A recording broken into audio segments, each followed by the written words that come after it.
ಶ್ರೀಕೃಷ್ಣಾಯ ನಮಃ. ವಸುದೇವಸುತಂ ದೇವಂ ಕಂಸಚಾಣೂರಮರ್ದನಂ ದೇವಕೀ ಪರಮಾನಂದಂ ಕೃಷ್ಣಂ ವಂದೇ ಜಗದ್ಗುರುಂ. ಬ್ರಹ್ಮಸ್ಥಾನ ಸರೋಜ ಮಧ್ಯವಿಲಸಚ್ಛೀತಾಂಶು ಪೀಠಸ್ಥಿತಂ ಸ್ಫೂರ್ಜತ್ಸೂರ್ಯರುಚಿಂ ವರಾಭಯಕರಂ ಕರ್ಪೂರಕುಂದೋಜ್ವಲಂ ಶ್ವೇತಸ್ರಗ್ವಸನಾನುಲೇಪನಯುತಂ ವಿದ್ಯುದ್ರುಚಾ ಕಾಂತಯಾ ಸಂಶ್ಲಿಷ್ಟಾರ್ಧತನುಂ ಪ್ರಸನ್ನವದನಂ ವಂದೇ ಗುರುಂ ಸಾದರಂ. ಶ್ರೀಗುರುಭ್ಯೋ ನಮಃ. ಲಂಬೋದರಂ ಪರಮಸುಂದರಮೇಕದಂತಂ ರಕ್ತಾಂಬರಂ ತ್ರಿನಯನಂ ಪರಮಂ ಪವಿತ್ರಂ ಉದ್ಯದ್ದಿವಾಕರಕರೋಜ್ವಲಕಾಯಕಾಂತಂ ವಿಘ್ನೇಶ್ವರಂ ಸಕಲವಿಘ್ನಹರಂ ನಮಾಮಿ.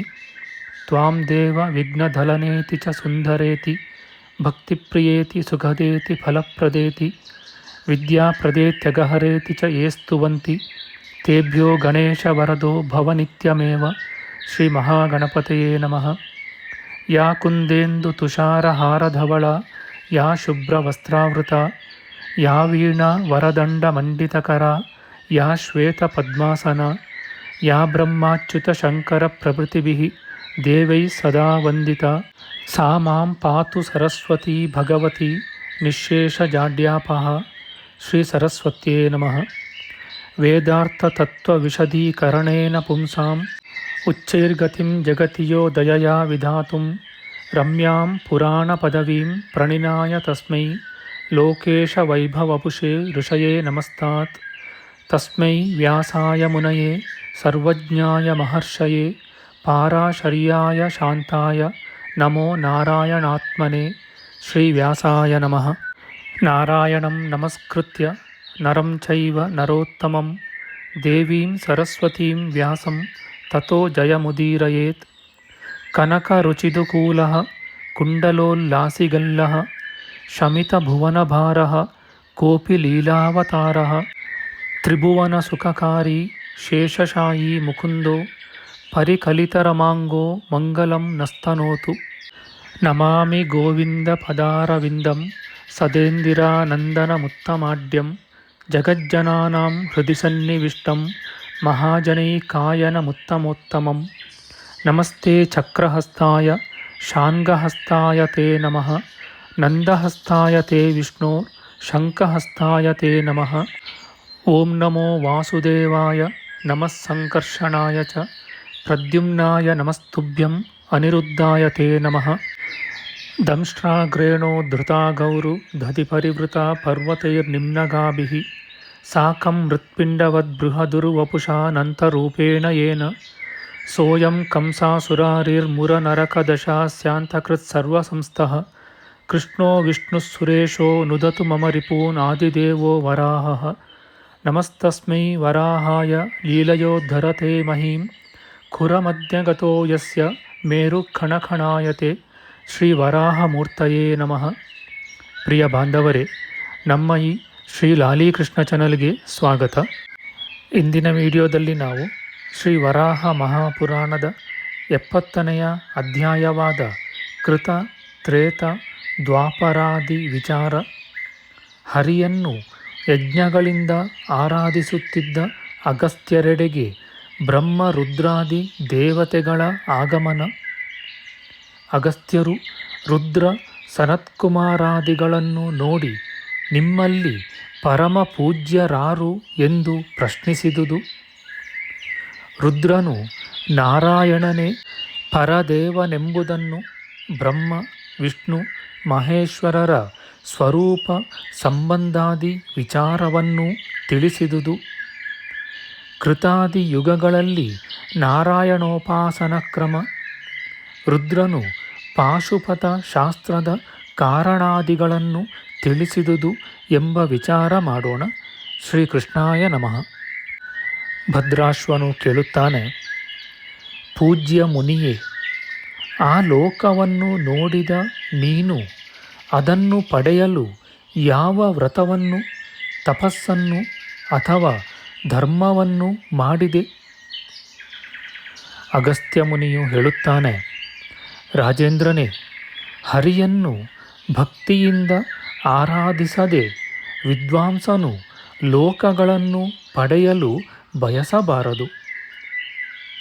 ಹರಿಯನ್ನು ಆರಾಧಿಸಿದರೆ ಲೋಕಗಳೆಲ್ಲವೂ ಕೈಗೆ ದೊರೆತಂತೆಯೇ ಎಂದು ಆಲೋಚಿಸಿ ನಾನು ಸನಾತನನಾದ ವಿಷ್ಣುವನ್ನು 100 ವರ್ಷ ಕಾಲ ಹೆಚ್ಚಾದ ದಕ್ಷಿಣೆಗಳುಳ್ಳ ಯಜ್ಞಗಳಿಂದ ಆರಾಧಿಸಿದೆನು.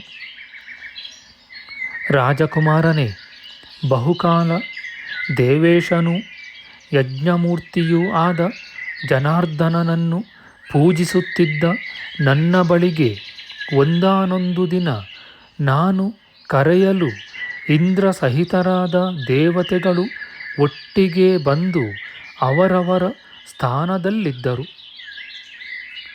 ಅಷ್ಟರಲ್ಲಿ ಭಗವಂತನು, ವೃಷಭಧ್ವಜನು, ಮಹಾದೇವನು, ವಿರೂಪಾಕ್ಷನು, ನೀಲಲೋಹಿತನೂ ಆದ ಶಿವನು ಅಲ್ಲಿಗೆ ಬಂದನು. ಆ ಪರಮೇಶ್ವರನು ಅವನಿಗೋಸ್ಕರವೆಂದಿದ್ದ ಸ್ಥಾನದಲ್ಲಿ ಇದ್ದುಕೊಂಡಿದ್ದನು. ಆ ದೇವ ಋಷಿ ಮಹೋರಗರೆಲ್ಲರೂ ಬಂದುದನ್ನು ಕಂಡು ಬ್ರಹ್ಮಪುತ್ರನು, ಪೂಜ್ಯನು, ಭೂತ ವರ್ತಮಾನ ಭವಿಷ್ಯಜ್ಞನು, ಮಹಾಯೋಗಿಯೂ ಆದ ಸನತ್ಕುಮಾರ ಮಹಾಮುನಿಯು ಸೂರ್ಯನಂತೆ ಹೊಳೆಯುತ್ತಾ ಚಲಿಸುವ ರೇಣುವಿನಷ್ಟಿರುವ ವಿಮಾನದಲ್ಲೇರಿಕೊಂಡು ಅಲ್ಲಿಗೆ ಬಂದು ರುದ್ರನನ್ನು ತಲೆಬಾಗಿ ವಂದಿಸಿದನು. ರಾಜೋತ್ತಮನೇ, ನಾನು ಅಲ್ಲಿ ಮಂಡಿಸಿರುವ ದೇವತೆಗಳನ್ನು, ನಾರದಾದಿ ಋಷಿಗಳನ್ನು, ಸನತ್ಕುಮಾರ ರುದ್ರರನ್ನು ನೋಡಿ ನಿಮ್ಮಲ್ಲಿ ಅತಿ ಶ್ರೇಷ್ಠರು, ಪೂಜ್ಯರು ಯಾರು ಎಂದು ಕೇಳಿದೆನು.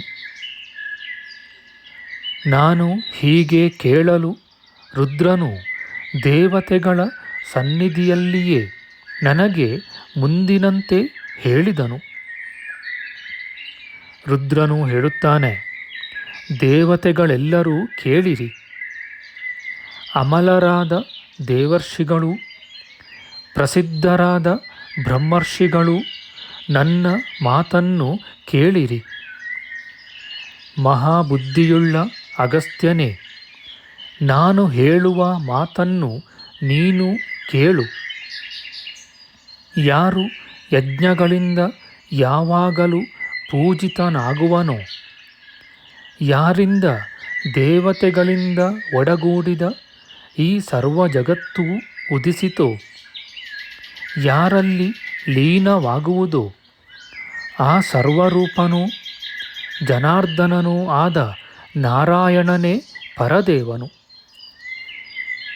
ಭಗವಂತನಾದ ಆ ಪರಮೇಶ್ವರನೇ ತನ್ನನ್ನು 3 ಬಗೆಯಾಗಿ ಸೃಷ್ಟಿಸಿದನು. ಆ ವಿಭುವು ರಜಸ್ತಮೋ ಗುಣಗಳಿಂದ ಯುಕ್ತನಾದನು. ನಾಭಿ ಕಮಲದಿಂದ ರಜಸತ್ವಾಧಿಕನೂ ಕಮಲಾಸನನೂ ಆದ ಬ್ರಹ್ಮನನ್ನು ಸೃಷ್ಟಿಸಿದನು. ಆ ವಿಭುವೇ ರಜೋಗುಣದಿಂದಲೂ ತಮೋಗುಣದಿಂದಲೂ ಯುಕ್ತನಾಗಿ ನನ್ನನ್ನು ಸೃಷ್ಟಿಸಿದನು. ಸತ್ವವೇ ದೇವನಾದ ಹರಿ, ಹರಿಯೇ ಪರಮಪದ, ಸತ್ವರಜಸ್ಸೇ ಕಮಲ ಸಂಭವನಾದ ಬ್ರಹ್ಮ, ಬ್ರಹ್ಮನೇ ದೇವ, ದೇವನೇ ಚತುರ್ಮುಖನಾದ ಬ್ರಹ್ಮ, ರಜಸ್ತಮಸ್ಸುಗಳಿಂದ ಕೂಡಿದವನೇ ನಾನು. ಇದರಲ್ಲಿ ಸಂದೇಹವಿಲ್ಲ. ಸತ್ವ, ರಜಸ್ಸು, ತಮಸ್ಸು ಎಂದು ಗುಣಗಳು 3 ಹೇಳಿದೆ.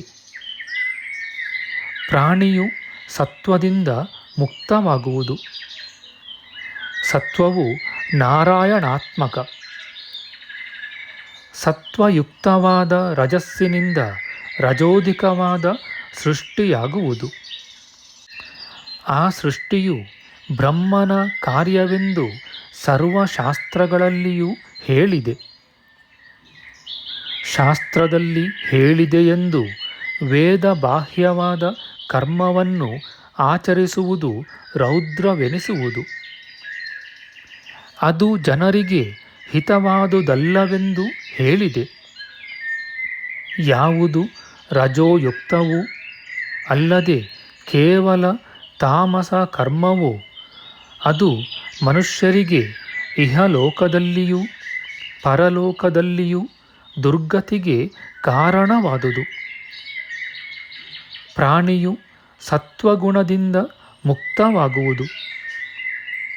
ಸತ್ವವು ನಾರಾಯಣಾತ್ಮಕವಾದುದು. ನಾರಾಯಣನು ಭಗವಂತನಾದ ಯಜ್ಞರೂಪಿಯೆಂದು ಹೇಳಿಸಿಕೊಳ್ಳುವನು. ಕೃತಯುಗದಲ್ಲಿ ನಾರಾಯಣನು ಶುದ್ಧ ಸೂಕ್ಷ್ಮ ರೂಪದಿಂದ ಸೇವಿಸಲ್ಪಡುವನು. ತ್ರೇತಾಯುಗದಲ್ಲಿ ಯಜ್ಞ ರೂಪದಿಂದಲೂ ದ್ವಾಪರದಲ್ಲಿ ಪಂಚರಾತ್ರಗಳಿಂದಲೂ ಪೂಜಿಸಲ್ಪಡುವನು.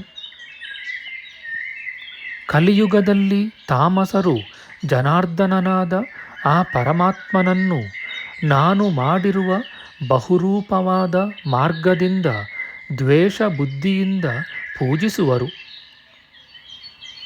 ಅವನಿಗಿಂತಲೂ ಅಧಿಕನಾದ ಅಥವಾ ಬೇರೆಯಾದ ದೇವನಾಗುವವನು ಇರುವುದಿಲ್ಲ. ಯಾರು ವಿಷ್ಣುವೋ ಅವನೇ ಸಾಕ್ಷಾತ್ ಬ್ರಹ್ಮನು. ಯಾರು ಬ್ರಹ್ಮನೋ ಅವನೇ ಈ ಮಹೇಶ್ವರನು. 3 ವೇದಗಳಲ್ಲಿಯೂ ಈ ಯಜ್ಞದಲ್ಲಿಯೂ ಜ್ಞಾನಿಗಳಲ್ಲಿಯೂ ಇದೇ ನಿಶ್ಚಯವು. ಬ್ರಾಹ್ಮಣೋತ್ತಮನೇ, ತ್ರಿಮೂರ್ತಿಗಳಾದ ನಮ್ಮಲ್ಲಿ ಯಾರು ಭೇದವನ್ನು ಮಾಡುತ್ತಾನೋ ಆ ಪಾಪಕಾರಿಯಾದ ದುಷ್ಟಾತ್ಮನು ದುರ್ಗತಿಯನ್ನು ಪಡೆಯುವನು. ಅಗಸ್ತ್ಯನೇ, ನಾನು ಹೇಳುವ ಈ ಪೂರ್ವ ವಿಚಾರವನ್ನು ಹಾಗೆಯೇ ಕೇಳು. ಕಲ್ಪಾನುಸಾರವಾಗಿ ಈ ಲೋಕದಲ್ಲಿ ಮನುಷ್ಯರು ಹರಿಭಕ್ತಿಯನ್ನು ಮಾಡುವುದಿಲ್ಲ.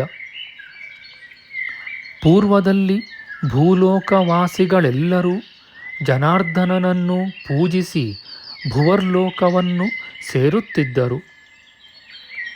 ಅಲ್ಲಿದ್ದುಕೊಂಡು ಆ ಕೇಶವನನ್ನು ಆರಾಧಿಸಿ ಸ್ವರ್ಗಲೋಕವನ್ನು ಪಡೆಯುತ್ತಿದ್ದರು. ಹೀಗೆ ಕ್ರಮಕ್ರಮವಾಗಿ ಮುಕ್ತಿಯನ್ನು ಪಡೆಯುತ್ತಿದ್ದರು. ಹೀಗೆ ಸರ್ವಲೋಕಗಳವರಿಂದಲೂ ಮುಕ್ತಿಸ್ಥಾನವು ತುಂಬಲು ಬಳಿಕ ಮುಕ್ತಿಯನ್ನು ಪಡೆದ ದೇವತೆಗಳು ಪರಿಶುದ್ಧರಾಗಿ ಆ ಹರಿಯನ್ನು ಧ್ಯಾನಿಸಿದರು. ಸನಾತನನಾದ ಆ ದೇವನು ಸರ್ವಗತನಾದುದರಿಂದ ಅವರಿಗೆ ಕಾಣಿಸಿಕೊಂಡು ಸರ್ವಯೋಗಿವರರೇ, ದೇವತೆಗಳೇ, ಮಾಡಬೇಕಾದುದೇನು ಹೇಳಿರಿ ಎಂದನು. ಅವರು ದೇವೇಶನಾದ ಆ ಪರಮೇಶ್ವರನನ್ನು ವಂದಿಸಿ, ದೇವದೇವ, ಜನವೆಲ್ಲವೂ ಮುಕ್ತಿ ಮಾರ್ಗದಲ್ಲಿ ನಿಂತಿವೆ. ಸೃಷ್ಟಿಯಾಗುವುದು ಹೇಗೆ? ನರಕದಲ್ಲಿ ವಾಸಿಸುವವನಾರು ಎಂದರು. ಅವರಿಂದ ಹೀಗೆ ಹೇಳಿಸಿಕೊಂಡ ಜನಾರ್ದನನು ಅವರನ್ನು ಕುರಿತು ಹೇಳಿದನು. ಮೊದಲ 3 ಯುಗಗಳಲ್ಲಿ ಬಹುಜನರು ನನ್ನನ್ನು ಸೇರುವರು. ಕಡೆಯ ಕಲಿಯುಗದಲ್ಲಿ ನನ್ನನ್ನಾಶ್ರಯಿಸುವವರು ಬಹು ವಿರಳರಾಗುವರು. ಯಾವುದು ಜನರನ್ನು ಬೇಗನೆ ಮೋಹಗೊಳಿಸುವುದೋ ಅಂತಹ ಮೋಹವನ್ನು ಸೃಜಿಸುತ್ತೇನೆ. ಮಹಾಬಾಹುವಾದ ರುದ್ರನೇ, ನೀನು ಮೋಹಶಾಸ್ತ್ರಗಳನ್ನು ಮಾಡಿಸು. ಮಹೇಶ್ವರನೇ, ಅಲ್ಪಾಯಾಸವನ್ನು ತೋರಿಸಿ ಬೇಗನೆ ಮೋಹಗೊಳಿಸು ಎಂದನು. ಹೀಗೆ ಹೇಳಿ ಪರಮೇಷ್ಠಿಯಾದ ಆ ದೇವನು ಒಡನೆಯೇ ತಾನು ಮರೆಸಿಕೊಂಡನು. ಆಗ ಕೂಡಲೇ ನಾನು ಪ್ರಕಾಶಕ್ಕೆ ಬಂದೆನು. ಸಜ್ಜನೋತ್ತಮನೇ, ಆ ಕಾಲ ಮೊದಲುಗೊಂಡು ನಾನು ರಚಿಸಿದ ಶಾಸ್ತ್ರಗಳಲ್ಲಿ ಲೋಕವು ಹೆಚ್ಚಾಗಿಯೇ ಆಸಕ್ತಿಯುಳ್ಳದಾಗುವುದು. ಆದುದರಿಂದ ವೇದಾನುಸಾರವಾದ ಮಾರ್ಗವನ್ನು ದೇವನಾದ ನಾರಾಯಣನನ್ನು ಏಕೀಭಾವವನ್ನು ನೋಡುವವರು ಮುಕ್ತರೇ ಆಗುವರು. ಬ್ರಾಹ್ಮಣೋತ್ತಮನೇ, ಯಾರು ನನ್ನನ್ನು ವಿಷ್ಣುವಿಗೂ ಬ್ರಹ್ಮನಿಗೂ ವ್ಯತಿರಿಕ್ತನೆಂದು ಪೂಜಿಸುವರೋ ಅವರು ಪಾಪಕರ್ಮಿಗಳು. ಅವರು ನರಕಕ್ಕೆ ಹೋಗುವರು. ವೇದ ಮಾರ್ಗವನ್ನು ಬಿಟ್ಟವರ ಮೋಹಾರ್ಥವಾಗಿಯೇ ತರ್ಕ ಸಿದ್ಧಾಂತಗಳೆಂಬ ಹೆಸರುಗಳಿಂದ ನಾನು ಶಾಸ್ತ್ರವನ್ನು ಪ್ರಕಟಿಸಿದ್ದೇನೆ. ವೇದ ಮಾರ್ಗವನ್ನು ಬಿಟ್ಟ ಪಶುಭಾವದವನು ಪತಿತನಾದಾಗ ಪಾಶರೂಪವಾದ ಪಾಶುಪತ ಶಾಸ್ತ್ರವೇ ಅವನಿಗೆ ವೇದವಾಗುವುದು. ಬ್ರಹ್ಮರ್ಷಿಯೇ, ನಾನು ವೇದಮೂರ್ತಿಯು. ಅನಾದಿಯಾದ ವೇದವನ್ನು ಬಿಟ್ಟ ಅನ್ಯ ಶಾಸ್ತ್ರಾರ್ಥವಾದಿಗಳು ನನ್ನ ಸ್ವರೂಪವನ್ನು ತಿಳಿಯಲಾರರು. ವಿಶೇಷವಾಗಿ ಬ್ರಾಹ್ಮಣರು ವೇದಗಳಿಂದ ನನ್ನನ್ನು ತಿಳಿಯುವರು. ಬ್ರಾಹ್ಮಣನೇ, 3 ಯುಗಗಳು, ಬ್ರಹ್ಮ ವಿಷ್ಣುಗಳು, ಸತ್ವಾದಿ 3 ಗುಣಗಳು, ಋಗ್ಯಜು ಸಾಮ ವೇದತ್ರಯವು, ದಕ್ಷಿಣ ಗಾರ್ಹಪತ್ಯಾವಹನೀಯಗಳೆಂಬ 3 ಅಗ್ನಿಗಳು, 3 ಲೋಕಗಳು, ತ್ರಿಸಂಧ್ಯೆಗಳು, ತ್ರಿವರ್ಣಗಳು, ತ್ರಿಶವಣಗಳು ನಾನೇ. ಈ ಲೋಕವು 3 ಬಗೆಯಾಗಿ ಬಂಧಿತವಾಗಿದೆ. ಬ್ರಹ್ಮರ್ಷಿಯೇ, ಗುಣಗಳಿಂದ ನಾರಾಯಣನನ್ನೇ ಪರನನ್ನಾಗಿಯೂ ಪದ್ಮಗರ್ಭನಾದ ಬ್ರಹ್ಮನನ್ನು ನನ್ನನ್ನು ಅಪರರನ್ನಾಗಿಯೂ ಜ್ಞಾನಿಯು ತಿಳಿಯುತ್ತಾನೆ. ಮುಖ್ಯವಾಗಿಯಾದರೆ ನಾನೊಬ್ಬನೇ, ಇಬ್ಬರೆಂಬುದು ಅಜ್ಞಾನ. ಇತಿ ಶ್ರೀ ವರಾಹಪುರಾಣೆ ರುದ್ರಗೀತಾಸು ಕೃತ ತ್ರೇತಾ ದ್ವಾಪರ ವರ್ಣನಂ ನಾಮ 70ತಮೋಧ್ಯಾಯ. ನಮ್ಮ ಮುಂದಿನ ವಿಡಿಯೋದಲ್ಲಿ ನಾವು ಶ್ರೀ ವರಾಹ ಮಹಾಪುರಾಣದ 71ನೆಯ ಅಧ್ಯಾಯವಾದ ರುದ್ರಗೀತೆ ಕಲಿಯುಗ ವಿಚಾರ, ಅಗಸ್ತ್ಯರು ರುದ್ರ ಹೃದಯದಲ್ಲಿ ಬ್ರಹ್ಮ ವಿಷ್ಣುಗಳನ್ನು ಸಂದರ್ಶಿಸಿ ಆಶ್ಚರ್ಯಗೊಂಡುದು, ರುದ್ರನು ಮೋಹಶಾಸ್ತ್ರವನ್ನು ಗೌತಮ ಮುನಿಯ ಶಾಪಗ್ರಸ್ತರಾದ ಬ್ರಾಹ್ಮಣರಿಗಾಗಿ ಸೃಷ್ಟಿಸಿದುದಾಗಿ ಹೇಳಿ ಆ ಕಥೆಯನ್ನು ತಿಳಿಸಿದುದು, ಗೋದಾವರಿ ನದಿಯ ಅವತಾರದ ವಿಚಾರ ಮಾಡೋಣ. ಆಧ್ಯಾತ್ಮಿಕ ಚರ್ಚೆ ಮತ್ತು ವಿಚಾರ ವಿನಿಮಯಕ್ಕಾಗಿ ಶುರು ಮಾಡಿದ ಈ ಚಾನಲ್ನಲ್ಲಿ ನಾವು ಅಪ್ಲೋಡ್ ಮಾಡುವ ಎಲ್ಲ ವಿಡಿಯೋಗಳನ್ನು ಸಂಪೂರ್ಣವಾಗಿ ನೋಡಿ ನಿಮ್ಮ ಸಲಹೆಗಳನ್ನು ಕಮೆಂಟ್ ಬಾಕ್ಸ್ನಲ್ಲಿ ಬರೆಯಿರಿ. ದಯವಿಟ್ಟು ಈ ಚಾನಲ್ಗೆ ಸಬ್ಸ್ಕ್ರೈಬ್ ಮಾಡಿ ಹಾಗೂ ಬೆಲ್ ಬಟನ್ ಒತ್ತಿ ನಾವು ಹಾಕುವ ಎಲ್ಲ ವಿಡಿಯೋಗಳನ್ನು ನೋಡಿ ಪ್ರೋತ್ಸಾಹಿಸಿ. ಕೃಷ್ಣಂ ನಾರಾಯಣಂ ವಂದೇ, ಕೃಷ್ಣಂ ವಂದೇ ವ್ರಜಪ್ರಿಯಂ, ಕೃಷ್ಣಂ ದ್ವೈಪಾಯನಂ ವಂದೇ, ಕೃಷ್ಣಂ ವಂದೇ ಪೃಥಾಸುತಂ. ಶ್ರೀಕೃಷ್ಣಾಯ ನಮಃ.